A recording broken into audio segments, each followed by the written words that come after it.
Estamos nos vídeos Guia dos Perplexos, em homenagem ao extraordinário judeu da Idade Média, Moisés Maimônides, contemporâneo de São Tomás de Aquino, que, como nós, ficou indignado da cultura popular, da civilização, do progresso da Europa, onde eles estavam, colidir com as tradições judaicas, e decidiu escrever um livro que pudesse iluminar, aclarar e direcionar os judeus que não sabiam como continuar praticando sua fé naquele meio hostil. De modo semelhante, nós estamos sendo, nós e digo e vós, que estamos aqui hoje, né, estamos sendo agredidos pela cultura que nos cerca, que é uma cultura em direção a nada. Por exemplo, um amigo me deu um livro e na introdução do livro dizia que a gente prestasse atenção para ver a quantidade de diversão que os governos colocam à disposição do povo para que eles não tenham tempo de pensar. Então, trabalho escravo, você sai de casa às 5 horas da manhã para chegar no trabalho 8h30, sai do trabalho 5h30 da tarde para chegar em casa 8h30 da noite e vai dormir. Então, durante a semana você não tem tempo de nada. Durante o sábado e o domingo ele oferece diversão. Então, com isso, ele faz com que a população não tenha tempo de pensar. E aí é muito fácil. Por outro lado, a televisão, as novelas, e basta você ver alguma. Eu tenho prestado atenção como estudioso da comunicação a algumas novelas. Todas elas trazem erros crassos de lógica e de crítica, ou seja, só aceita aquele argumento que está sendo exibido, os fatos que estão sendo descritos e que estão sendo exibidos naquela novela, só aceita quem for burro, porque se você criticar, você vai ver que não faz sentido. E eles fazem isso muito frequentemente, ou seja, eles menosprezam a inteligência de quem está vendo. Então, emburrecer é a função principal da mídia, principalmente das novelas, mas há outras mídias também que fazem isso. Ou diversão, que é o Faustão e outros programas afins. Então, tudo isso nos deixa indignados. Perplexos. É o modelo romano, né? O povo sofria com os impostos altos, com a tirania dos imperadores, e no final de semana tinha lá um anfiteatro, as lutas dos gladiadores que divertiam o povo, né? Pelo menos Roma dava pão e circo, né? Lembra, o ditado é panem et circenses, pão e circo. E os nossos governantes só dão circo, não dão pão. Quer dizer, o povo vive numa necessidade, vive num nível de pobreza baixíssimo, né? Miséria mesmo, né? Muita gente, muitas comunidades vivem beirando a miséria. Então, uma das coisas, tudo aquilo que nos indignar e tudo aquilo que nos deixar perplexo será motivo dessa homenagem nossa a esse grande rabino Maimônides. Hoje, não vamos criticar as novelas, nem os programas de diversão, vamos deixar isso para outros vídeos posteriores, e vamos colocar a nossa atenção numa coisa muito mais importante, teológica, filosófica, metafísica. Costuma-se dizer, se você quiser Cosme, perguntar ao seu Cosme, eu sou o Marlon. Satisfação. Se quiseres perguntar à tua amiguinha do Google, quantos milhões de crentes de religiões monoteístas existem no mundo? Ok, Google.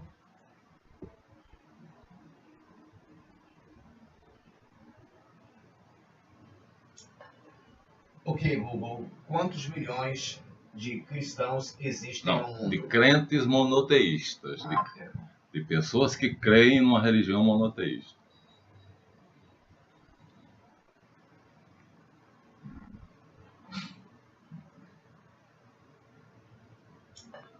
Ok, Google.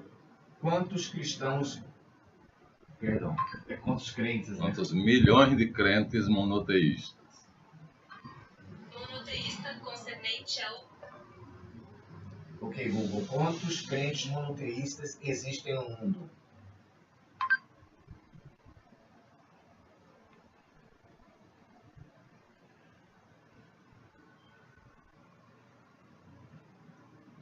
Parece-me que só cristãos são 3 bilhões e 800 milhões, por aí. O judaísmo tem 15 milhões de adeptos. 15 milhões, o judaísmo. O judaísmo. Vai lá, o que mais? Ele dá O aí. budismo, não. Não é religião. Hinduísmo, islamismo. 1,5 bilhão, mais, 1,5 bilhão. mais 15, é 15 lá? 15 milhões. 15 milhões. 15 milhões é pouquíssimo, né? Nós estamos falando em 15 bilhões. bilhões. Aqui no cristianismo, 2,200 bilhões. Então, vamos mais ou menos uma faixa de 4 bilhões de crentes monoteístas. Isso é uma informação que você terá em qualquer fonte, é informação digna de confiança, mas nós vamos colocar isso em dúvida, perguntando se de fato é verdadeira essa afirmação, porque vejam, a pré-história, se vocês forem até a pré-história e a Idade da Pedra, vocês vão encontrar esculturas ou alto-relevo de uma mulher com seios fartos e um bumbum de formas muito grandes, e deu-se a essas mulheres o nome de Vênus, supondo que seriam exemplares da beleza feminina, mas quem fez isso deve ter tido uma noção estética completamente equivocada, né? Porque uma mulher bonita não tem nada a ver com a Vênus de Locel e as outras supostas Vênus. Recentemente se chegou à noção de que são deidades, de que são deusas. Então, eram mulheres que eram figuradas, né? E outra contradição é que se diz que essas deidades começaram a ser feitas a partir de 20 mil anos para cá, e nós temos uma delas, que é a Vênus Tantã. Eu vou continuar usando a palavra Vênus, que é assim que vocês vão encontrar na literatura ou no conhecimento que se tem, mas são deusas. A Tantã tem 300 mil anos, então fica meio curioso uma informação dizer que essas deusas foram produzidas de 20 mil anos para cá, ou seja, não se encontraria elas com mais de 20 mil anos. Entretanto, se você perguntar qual é a mais antiga das deusas, das divas, das Vênus do Paleolítico, vão dizer que é a Vênus Tantã, com 300 mil anos. AC. Quer dizer, há 300 mil anos o homem fez uma figura tridimensional de uma deusa, uma mulher. Descobrimos hoje tanto a paleontologia, como a arqueologia, como a antropologia, que essas figuras eram de deusas. Não tinham nada, nenhuma atribuição estética, não tinham nenhum objetivo estético. Elas são feias mesmo, né? Elas não são feitas segundo um modelo estético, nem têm pretensão de atingir objetivos estéticos. E só aparece ela, uma mulher. Então, a suposição é de que na Idade da Pedra, no Paleolítico inteiro, os homens eram monoteístas. O ser humano do Paleolítico era monoteísta e adorava uma deusa, uma mulher.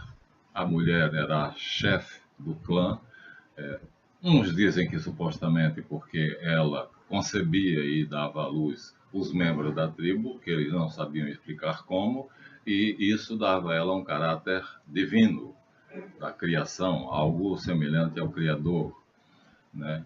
Outros não têm essa afirmação. De qualquer maneira, não aparece uma imagem esculpida ou em alto relevo de um homem, um ícone masculino de um deus. A Idade da Pedra desconhece um deus. E nós estamos no período paleolítico, então a primeira fase da pré-história, né? É. Muito tempo. 300 mil anos atrás. Conta de hoje, que nós estamos aqui, até 300 mil anos atrás.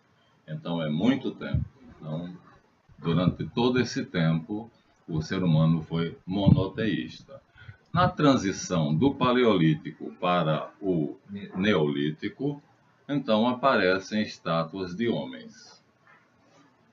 Ou seja, a deusa, que era chamada Senhora dos Animais, será substituída por deuses masculinos.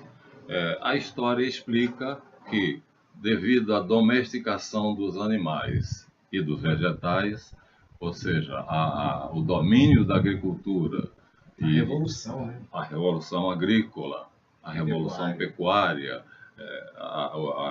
o abandono do nomadismo para o sedentarismo, né? Que tudo isso fez com que duas classes do Paleolítico, a classe sacerdotal e a classe dos caçadores, superasse todas as outras. Ou seja, os grandes caçadores passaram a ser soldados e os sacerdotes passaram a ser a sua corte. O melhor de todos os soldados, o mais violento, o que matava mais, o que era mais valente, né? Logo se entronizou, passou a ser o rei, e aí a imagem, seguindo o preceito assim na terra como no céu, a imagem da deusa cai, porque percebeu-se que a mulher não era aquilo que eles supunham, mas a função dela seria outra na sociedade. Ela passa a ser ainda uma figura central de grande importância, né? O homem se honra em ornar a mulher com riquezas, com carinho, mas o domínio, o poder se desloca do feminino para o masculino. Isso não parece que tem duas coisas aí interessantes, que a questão da mudança do nomadismo para o sedentarismo, a revolução pecuária, que fez com que o homem domesticasse os animais e ficasse mais na tribo, saísse menos para caçar, né? E essa presença do homem dentro da tribo usurpou da mulher em cargos que ela tinha, como gerenciamento da tribo. Então ela ficou relegada ao quê? A cuidar dos mais pequenininhos, a fazer comida para o homem que agora estava em casa, que ele comia era na caça, né? Então o primeiro ponto parece que seria esse. E o outro, ele passou a ser mais observador. E ele observava que quando ele havia coito com a mulher, não era só ela que paria, ela só paria porque ele participava naquele momento. Provavelmente. Então ele também percebeu que ele era uma ferramenta primária, né, do nascimento de um novo ser da tribo. Isso, como era muito importante, porque a tribo forte é aquela tribo numerosa. Quanto mais gente, mais forte a tribo. E aí o homem viu, não, eu sou o cara, e a mulher é apenas um instrumento. Passou-se então das estátuas femininas para as masculinas, ou ambas. Quer dizer, é comum o panteão de deuses, por exemplo, na Suméria, que é a civilização mais antiga, né? Existe um livro excelente na praça, escrito por Samuel Noah Kramer, que é assiriólogo, e que diz que o alfabeto começou na Suméria. Então a Suméria é o primeiro povo sumerianos a saírem da pré-história para a história. E eles não têm nenhum Deus supremo, nem uma deusa suprema. O panteão deles é muito variado e até um pouco incompreensível. Por quê? Porque os deuses antigos são Tiamat e Apsu. Tiamat, a fêmea, e Apsu, o macho, né? Que eles representavam, ou eles imaginavam, conceituavam como as águas doces e as águas salgadas. E da mistura dessas águas, então, tudo que existe na Terra brotava, e aí, para eles, as divindades deveriam ter nascido daí. Entre as divindades primordiais antigas também havia um casal, Anshar e Kishar, né? Um deus e uma deusa, mas aposentados. Quer dizer, o poder deles não era exercido, eram reconhecidos e a opinião deles na Assembleia dos Deuses era muito importante, né? Quando Marduk diz que vai lutar contra Tiamat, diz, ela desafiou o meu avô Kishar, então, Anshar, então, que o homem é An e a mulher é Ki. Esses prefixos são céu e terra, então An, o céu, e Ki, a terra. E ele diz, não se preocupa, meu avô, que eu vou salvar a tua honra, eu vou defender a tua honra. Se ninguém tem coragem de enfrentar Tiamat, eu vou e vencerei. Então, a gente percebe o respeito que os deuses mais jovens têm. E quem estava reinando, então, quer dizer, os deuses de então, os deuses da ocasião, era Anu, que não se nomeia uma companheira para ele, e abaixo dele, filhos dele, também reinantes, uma trindade, né, que era Enlil, Enki e Ninusag. Ninusag, uma mulher, Enlil, um homem, Enki, um homem. Então, Enki e Enlil eram figuras masculinas e Ninusag uma figura feminina. É interessante você perceber que no governo efetivo do universo se coloca uma mulher e dois homens, ou seja, nem somente... Agora, Anu era soberano absoluto, as ordens dele eram absolutas. A partir daí, há mais 300 deuses, a partir desse panteão. Os sumérios são a primeira civilização do mundo. Então, nós podemos dizer, sem medo de errar, que esse panteão é o mais antigo de quando nós temos conhecimento, né? Quando falarmos da Grécia e quando formos falar de Roma, pois é, a teologia, a teogonia romana, primeiro um ponto luminoso, esse ponto roda, roda, roda, roda, até que se percebe, se divisa uma mulher dançando, Geia. E essa mulher dançando, ela vai emanando seres que ela vai gerando e ela cria assim pela dança, como Shiva no panteão hindu. E o primeiro ser que ela cria, o mais velho de todos, ela se une a ele, que é o céu Uranos. Um dos deuses, filhos de Geia, vendo que ela está cansada de ser esposa de Uranos, aposenta ele, afasta ele do poder. Saturno, Cronos, o tempo. Então, Cronos destrona Uranos. E Geia continua. E depois Júpiter vem fazer o mesmo que Cronos fez com Uranos. Destrona-o e aposenta ele. Então fica. E Geia vai ficando. E Geia vai ficando. Não, agora não aparece mais. Não? Agora não. Agora só quando se nomearem os deuses antigos. Porque vão ser 12 deuses, né? Júpiter e Juno são os principais, são os pais de todos os deuses, os chefes do Olimpo. Depois vem Marte, Mercúrio, Minerva e todos os demais deuses, num total de 12. Então, quer seja no panteão sumeriano, quer seja no panteão grego. Olha, Suméria está, vamos localizá-la no tempo, 7.000 anos atrás. E o panteão grego, nós temos ele 700 anos atrás. A distância no tempo é de 700 para 7.000. Então, a Suméria é realmente o panteão mais antigo. E aí, daí para cá, não há civilização sobre a Terra que não seja politeísta ou enoteísta. Politeísmo, todo mundo sabe o que é.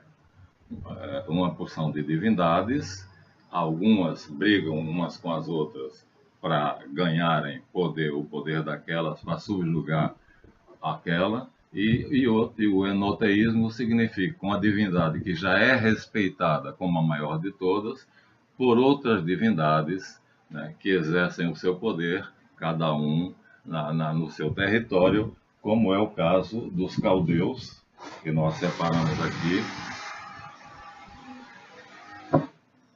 onde El é o deus maior, também chamado Assur, depois Anu, Bel e Ao, ou Ea, que é o mesmo Enki, depois Sin, Shamash, Bim e 5 divindades planetárias, Marduk, Star, Adar, Nergal e Nebo, o Nabor. Então, nós temos, assim, sempre uma família de deuses.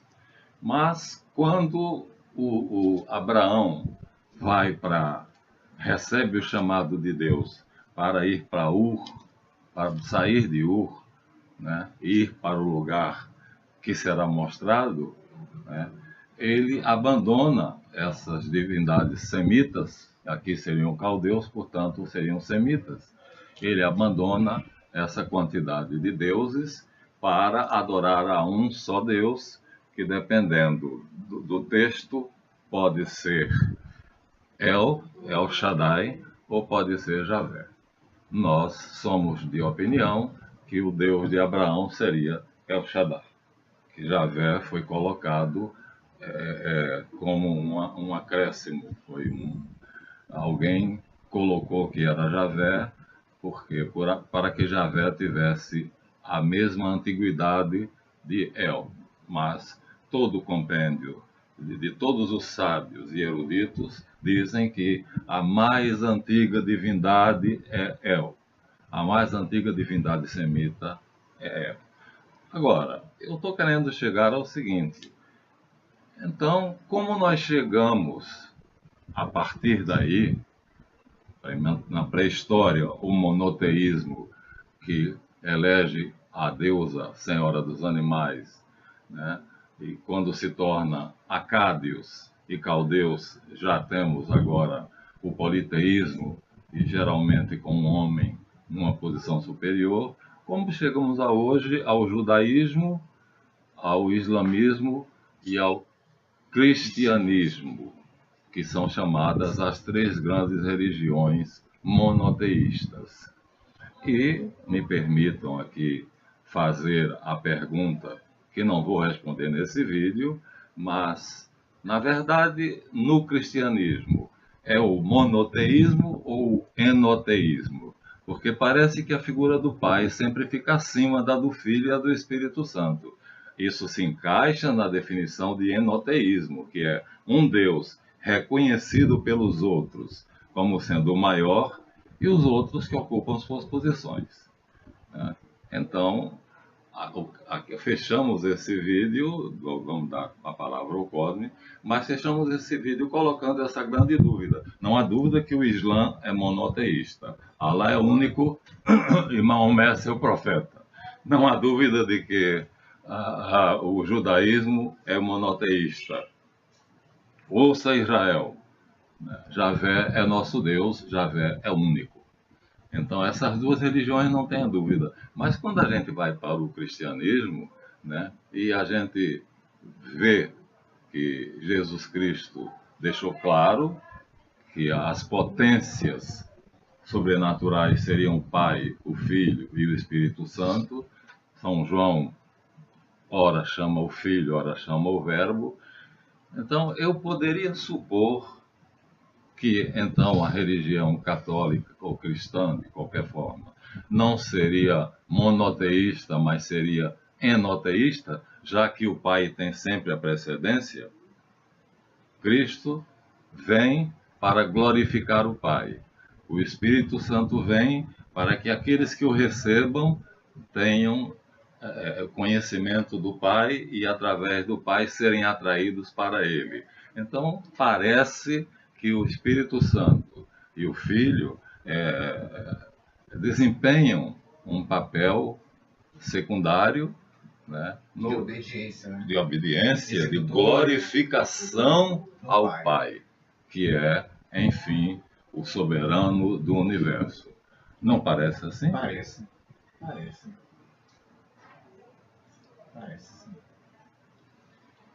Pensem. No próximo vídeo a gente vai continuar.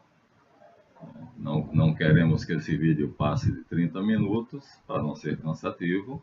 E a questão, professor, é que sobre a pergunta que foi feita ali, né?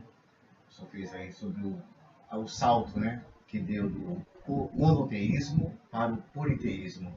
E a influência que coube aí da questão da transição do nomadismo para o sedentarismo. Porque o povo ficando ali na tribo, ele percebeu sobre as estações do ano, a questão da chuva, do sol, da terra, a germinação da semente, a cheia dos rios, porque ele tornou-se, quando ele se tornou nômade, sedentário, ele também se preocupou em ficar perto de rios, né?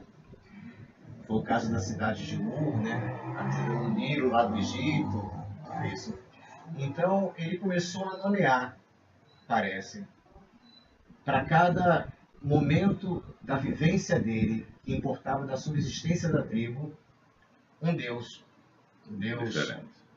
Um Deus diferente que mandava naquela, né, naquela parte do universo. Um Deus do céu, um Deus da terra, um Deus das águas, um Deus das montanhas. Parece que seria isso. Né? Com a supremacia do homem, portanto, né, vem a poligamia. E também parece que houve aí uma outra situação. Aí quando houve a vinda dessas religiões monoteístas, ou enoteísta, que a resposta ainda não foi dada, né? Parece que aí houve uma outra percepção histórica. A questão de que